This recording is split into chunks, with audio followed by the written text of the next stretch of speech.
Choosing between a conventional loan and a DSCR loan is one of the most important decisions an investor can make. Conventional loans typically offer the lowest interest rates, but require extensive proof of your personal income and tax returns.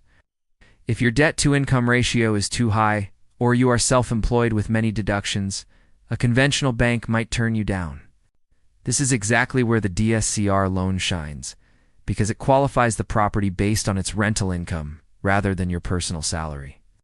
While a DSCR loan may carry a slightly higher interest rate, it allows you to close much faster and with significantly less paperwork. Conventional loans are excellent for your first few properties, but they often become impossible to get once you own more than 10 houses. DSCR loans allow you to scale your portfolio indefinitely because each loan stands alone based on the property's own cash flow. Visit the link in the description so we can run the numbers and help you decide which loan is the perfect fit for your next deal.